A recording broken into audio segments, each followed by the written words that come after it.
மோடி, அமித்ஷா மற்றும் RSS காந்தியை சிறுமைப்படுத்துவதை பார்த்து மகிழ்ச்சி அடைவதாகவும், காந்தியை படுகொலை செய்த பிறகும் இன்னும் அவர்களது வெறி அடங்கவில்லை எனவும் கடிந்துரைத்துள்ள செல்வ பெருந்தகை, முதலமைச்சர் மு.க.ஸ்டாலின் தலைமையில் சிற்றூர்கள் முழுவதும் அணி திரண்டு போராட்டத்தை முன்னெடுக்க வேண்டும் என தெரிவித்துள்ளார்.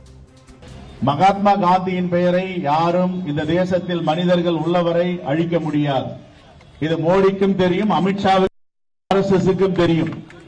ஆனால் அவருடைய நோக்கம் என்னவென்றால், மகாத்மா காந்தி அவர்களை சிறுமைப்படுத்தி பார்த்து மகிழ்ச்சி அடையலாமா? இதுதான். யாரோ சொன்னா, நான் கடலிலே போய் பார்த்து கொஞ்சம் தண்ணியை எடுத்து இந்த கடலை நான் வற்ற வைக்கிறேன் பாருங்கள் என்று சொன்னான். அதுபோல் மோடியும் அமித்ஷாவும் RSS கும்பலும் நம்முடைய மகாத்மா காந்தியை அடிக்கடி சீண்டி பார்ப்பது, தொட்டு பார்ப்பது.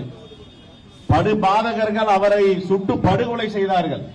படுகொலை செய்த பிறகு கூட இன்னும் அந்த வெறி அடங்கவில்லை. அவர் பெயர் கூட எங்கும் இருக்கக்கூடாது என்பதில் தெளிவாக இருக்கிறார்கள். அதுதான் ஜி ராம் ஜி என்ற அந்த திட்டத்தை மாற்றுகிறார்கள். ஒரு மாநிலத்திற்கும் எங்கெங்கெல்லாம் பாஜக ஆளாத ஆட்சி இருக்கிறதோ அங்கெல்லாம் நிதி சுமையை சுமத்த வேண்டும். அங்க ஒன்றிய அரசு நிதி அறிக்கையில பணத்தை எல்லாம் வாரி வாரி வழங்க வேண்டும். யாருக்கு? பாஜக ஆள மாநிலங்களுக்கு, அவர்கள் கூட்டணியில் இருக்கிறவங்களுக்கு. தமிழ்நாட்டு மாநிலத்தின் உரிமையை காப்போம், உரிமையை பாதுகாப்போம் என்று நம்முடைய முதலமைச்சர் தளபதி அவர்கள் சொன்னால், உங்கள் மக்களை நசுக்க வேண்டும் என்று ரசித்துக் கொண்டிருக்கிறார்.